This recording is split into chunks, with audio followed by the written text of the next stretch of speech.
জন্য আজকের এই মাহফিল থেকে নিয়ত করেন, নিজেও নামাজ পড়বেন, ছেলেটারও মেয়েটারও পর্দায় রাখবেন, ছেলেটারও নামাজি বানাইবেন। পারবেন তো ইনশাআল্লাহ? আরে বলেন না, সন্তানদেরকে নামাজের তালিম দেওয়ার দরকার আছে না নাই?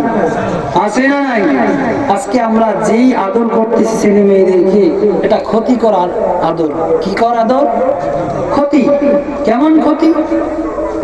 আজকে আমরা আদর করতে করতে নামাজের তালিম দেই না, মেয়েটারে পর্দার তালিম দেই না। এটা আপনার আমার জন্য জাহান্নামের কারণ হয়ে দাঁড়াইতে পারে। কি বলেন, ঠিক কি না? যদি না দেন তাহলে মেয়েটা ছেলেটা জাহান্নামের ইন্ধন হবে। বলেন না নাউজুবিল্লাহ। বাইজিদ বুস্তামির কাছে এক আল্লাহর বান্দি গেছে। আল্লাহর বান্দি ডাক দিয়া বলে, ও আল্লাহর ওলি, আমি আপনার কাছে আসছি। আমি একজন বিধবা নারী, আমার স্বামীর রেখে যাওয়া আমানত গর্ভের সন্তান, গর্ভের বয়স যখন 2-4 মাস হয়, স্বামীটা দুনিয়ার জমিন থেকে বিদায় হয়ে গেছে। ও আল্লাহর ওলি,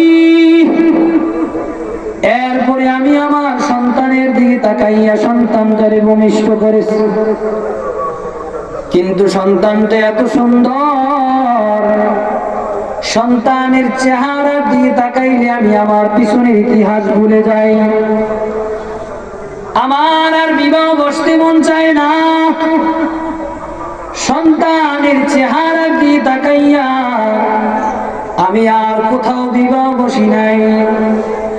আমি পরের বাড়িতে কাজ কর্ম করি, পরের বাড়িতে কাজ কর্ম করে করে আমার সন্তানটারে লালন পালন করি। ওগো আল্লাহর ওলি, পরের বাড়ির ভালো ভালো খাবারগুলো আমার মেয়েটারে আমি খাওয়াই। আমি আমার বাড়ির পান্তা বাসি ভাত খেয়ে খেয়ে আমি আমার জীবনটারে গঠন করেছি। মেয়েটারে কখনো কষ্ট বুঝতে দেই নাই, কখনো মেয়েটারে আমি অন্যায় ভাবে কোনো কাজ করতেও দেই নাই। ওগো আল্লাহর ওলি, স্বামীটাও চলে গেছে, আমার আদরের দুলালিটাও আজকে কয়েকদিন হয় আমাকে ছেড়ে দুনিয়ার জমিন থেকে কবরের জগতে চলে গেছে। ওগো আল্লাহর ওলি, এখন আমার কি নিয়ে বাঁচার কোনো উপায় নাই। এতদিন পর্যন্ত সন্তানের চেহারার দিকে তাকাই আমি থেকেছি, আজকে কয়েকদিন হয় আমার আদরের দুলালিটা কবরের জগতে চলে গেছে। ওগো আল্লাহর ওলি, আমার দিলের বড় তামান্না, আমার মেয়ের চেহারাটা একটু যদি দেখতে পারতাম তাহলে আমার জন্য কতই না ভালো হইতো, মনটা একটু ভালো লাগতো। আল্লাহর ওলি আব্দুল কাদের জিলানী রাহমাতুল্লাহি আলাইহি ডাক দিয়া কই, মা, বড়ই দুঃখজনক, স্বামীটা হারাইছো, সন্তানটারে আল্লাহ তাআলা নিয়ে গেছে। এখন তুমি কি তোমার সন্তানকে স্বপ্নে যুগে দেখতে চাও? আল্লাহর বান্দি ডাক দিয়া কয়, ও আল্লাহর ওলি, আমি যদি আমার মেয়েটাকে দেখতে পারতাম তাহলে হৃদয়টা প্রশান্তি আসতো। আল্লাহর ওলি ডাক দিয়া কয়, মা, যাও যাও, বাড়ি যাও, আজকে থেকে ওযু বানাইয়া পাক পবিত্র বিছানার মধ্যে শুয়ে যাইবা। যখন বিছানার মধ্যে শুয়ে যাইবা তখন তুমি বেশি বেশি করিয়া সূরা তাকাসুরের আমল করবা। বলেন না সুবহানাল্লাহ। এই সূরা যেমন তেমন সূরা নয়, সূরা তাকাসুরের আমল যদি কেউ একবার পাঠ করে, আল্লাহর নবী বলেন তার আমল নামার মধ্যে 1000 সওয়াব লিপিবদ্ধ করা হয়। আরো জোরে বলেন সুবহানাল্লাহ। কয়বার পাঠ করলে?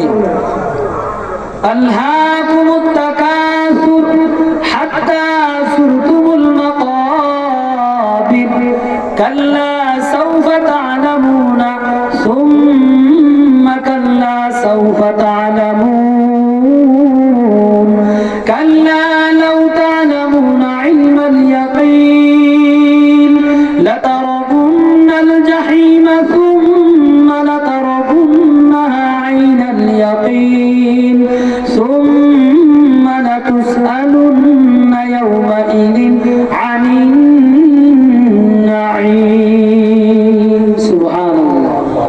কেউ একবার পাঠ করলে 1000 নেকি আমলনামার মধ্যে লিখা হয়। সুবহানাল্লাহ। আল্লাহর ওলি ডাক দিয়া মা, ঘুমানোর আগে সূরা তাকাসুরের আমল করবা।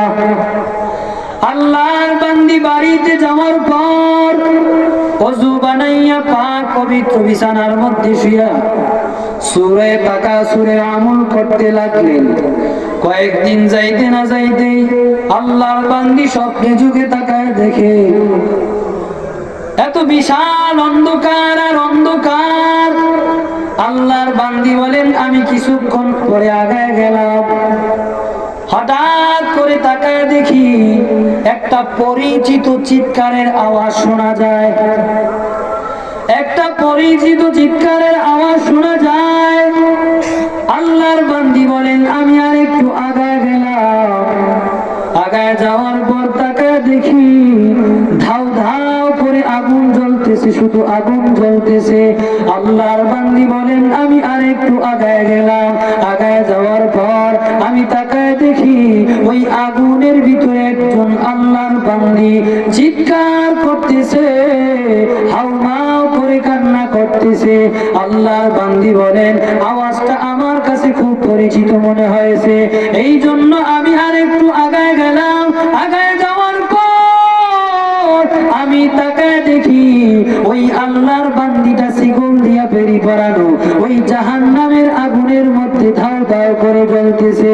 আমি তাকায় দেখি সেই মানুষটার কেউ নয়, আমার একমাত্র আদরের দুলালী সন্তান মেয়ে। এবার চিৎকারের আওয়াজে আল্লাহর বান্দি আগুন থেকে ডাক দিয়া বলে ও মা, দুনিয়ার মধ্যে ভালো ভালো খেয়েছেন আপনি, আমাকে ভালো ভালো খাবার খাওয়াইছেন, ভালো পরিধান করাইছেন, কিন্তু আল্লাহর বান্দি যখন এই আওয়াজ শুনতে পায় আল্লাহর বান্দি ডাক দিয়া কয় মা, দুনিয়ার মধ্যে কোনো কষ্ট বুঝতে দেন নাই, কিন্তু আজকে জাহান্নামের মধ্যে আমি ধাউ ধাউ করে জ্বলতেছি।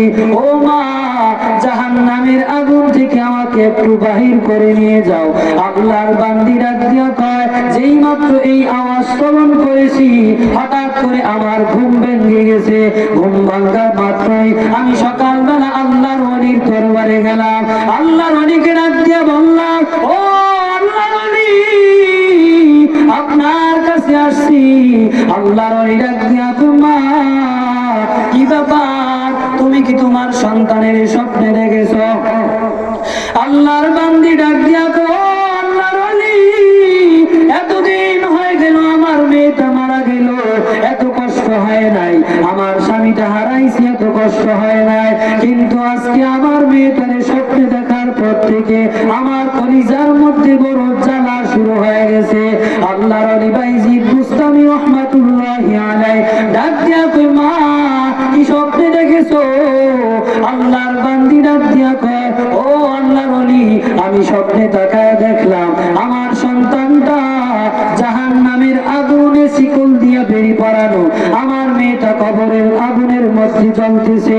আল্লাহর ওলি ডাক দিয়া কই মা, আমি তোমাকে একটা প্রশ্ন করতে চাই। আল্লাহর বান্দি বলে আল্লাহর ওলি ডাক দিয়া কয় দুনিয়ার মধ্যে থাকা অবস্থায় তোমার মেয়েটারে তুমি নামাজের তালিম দিয়েছিলা? বলে না। বলে পর্দার তালিম দিয়েছিলা? বলে না। বলে আল্লাহর ওলি ডাক দিয়া কয় মা, আসলে তুমি হাকিকি আদর করতে পারে নাই, জুলুমের আদর তুমি করেছো, এই জন্য তোমার মেয়েটা কবরে জ্বলতেছে। এই জন্য আপনাদেরকে বলবো, যারা সন্তানের মায়া করে করে নামাজের তালিম দেন না, মেয়েটারে পর্দার কথা বলেন না, আপনাদেরকে অনুরোধ করে বলবো আজ থেকে সন্তানটারে নামাজের তালিম দেন, মেয়েটারে